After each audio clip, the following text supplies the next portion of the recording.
I did not have any remarkable childhood from the musical point of view. My parents were not musicians, and I started my studies because my mother kind of played piano and wanted me to play. I did not have piano at home. Later, I got a rather awful upright, and it lasted uh, until, it took me through the entrance to Moscow Conservatory. Only after that uh, the family was able to buy a rather modest but rather good grand piano. I studied, as I said, in a very kind of non-professional way, but it looked like I was good in what I was doing, and I got more and more interested. There was never any push for me to become a professional.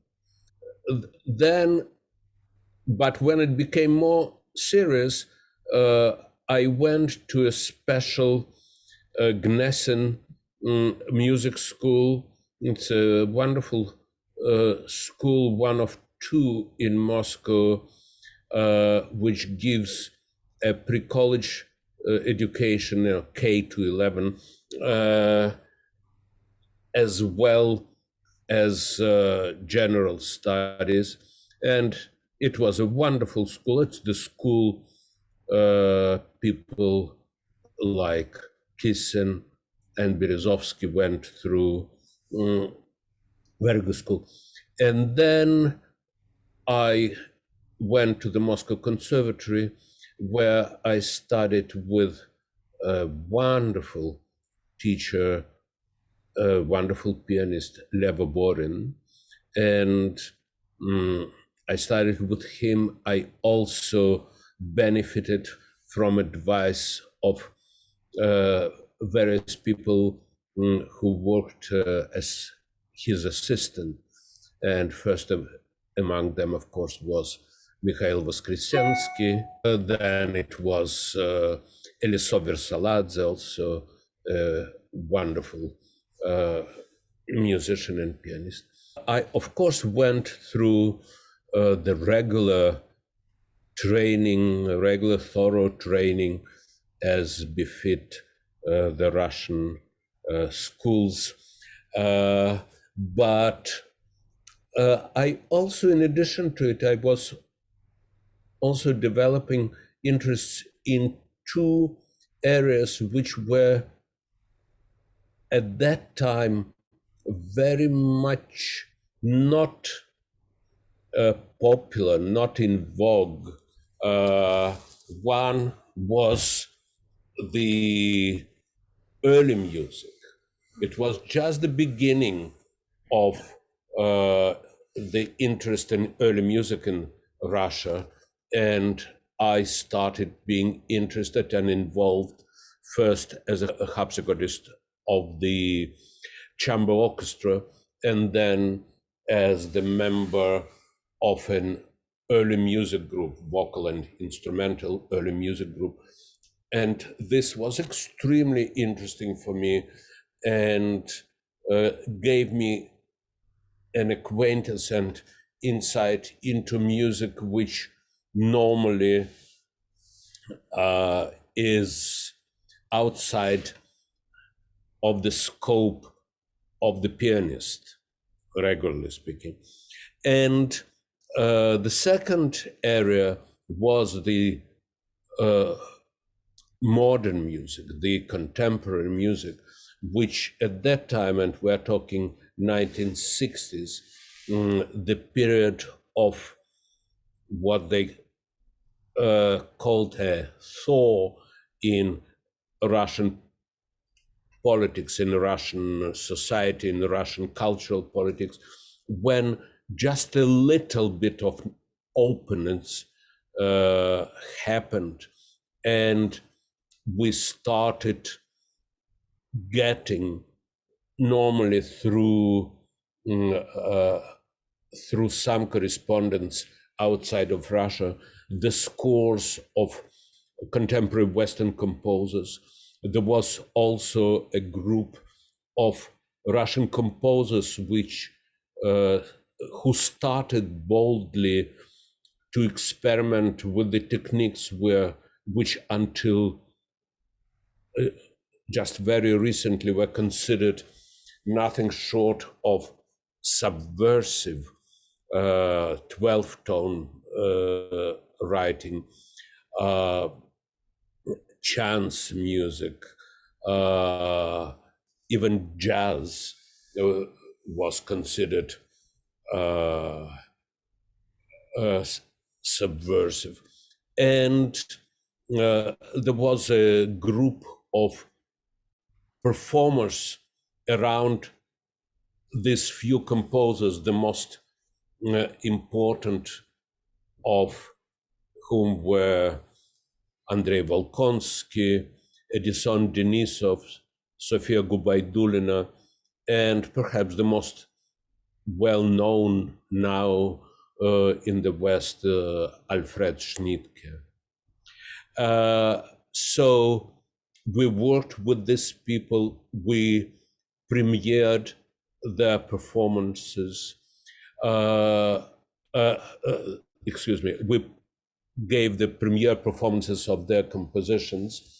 And it was actually a very exhilarating time. In 1971, I graduated from the Moscow Conservatory, and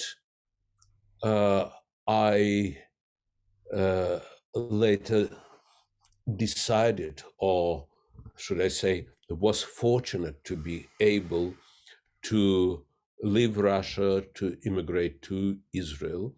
And I came to Israel in 1973.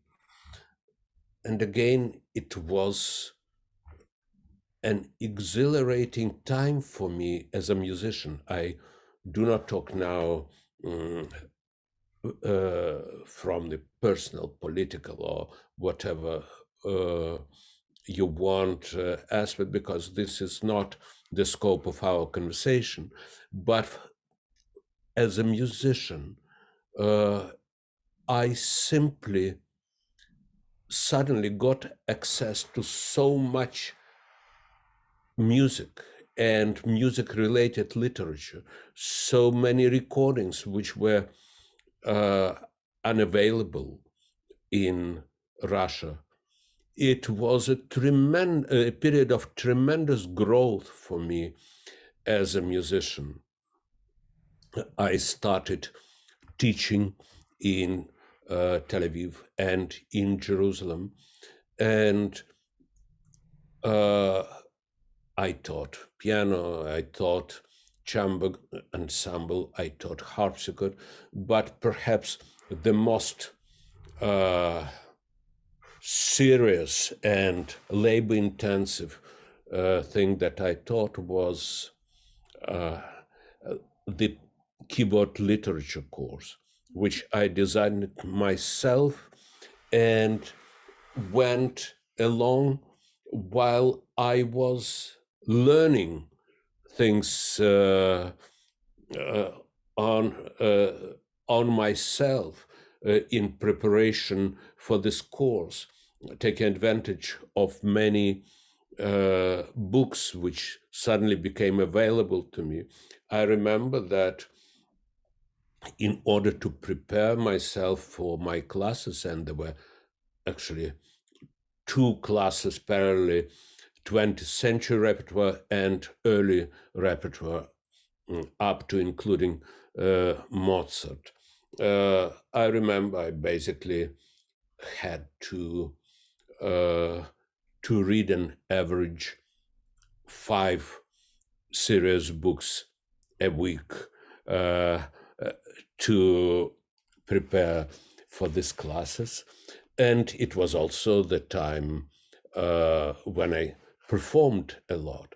I performed a lot in Israel, and from Israel I started traveling and performing outside of the country.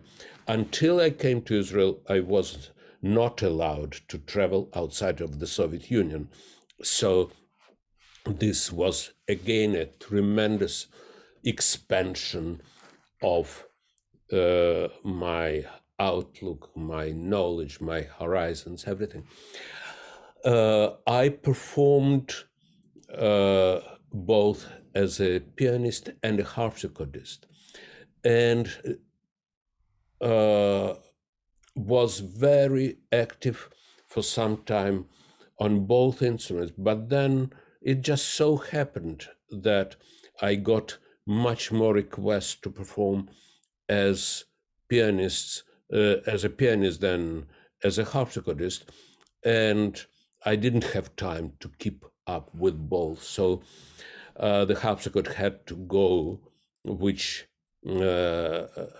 is the cause of some sorrow for me, because I enjoyed very much playing it. I also started in Israel to create a series of chamber music concerts with the support of the Broadcasting Authority, in which I tried to include as much of contrasting music as I could. And there were some themes in the program, and each program was something different, including the music of various ethnic communities, which are so numerous in Israel. And until this series, nobody brought, let's say, a group of an Armenian male choir from the Armenian quarter in Old City, Jerusalem, to appear in a classical music concert in Tel Aviv. It was a very kind of revolutionary thing. Or to bring the Bukharian Jews from Bukhara to stage the wedding ceremony, again on stage of the Chamber Music Hall, which was also quite a novelty. So I worked and taught, performed both in Israel and outside of Israel. And in 79, I had my sabbatical year from the Tel Aviv University, and I came to this country to spend a year, extended to another year, and then to another. And people in the Tel Aviv University were very kind to extend my leave. And each time I thought that I am going back to continue my work in Israel, which I enjoyed extremely. During this time, I was actually in your area a lot. I was artist in residence at Brandeis. Then I spent a year of a visiting professorship in Bloomington, Indiana. Then I came and started teaching in Boston University. And it was all kind of as a temporary thing until I was invited to join the faculty at Yale University. And here I really realized that if I am going to teach. This is probably the best position I could have. I'm sure there are many wonderful positions, but for me, it was the best because I had good students and few of them. And the school is small, allowing for very intense collaboration with the students. And so it lasts for almost 40 years since then. I'm still at Yale, and I still enjoy tremendously my work here. And this work gave me freedom and ability to travel around and to perform and to teach all over the world, until, of course, the COVID came.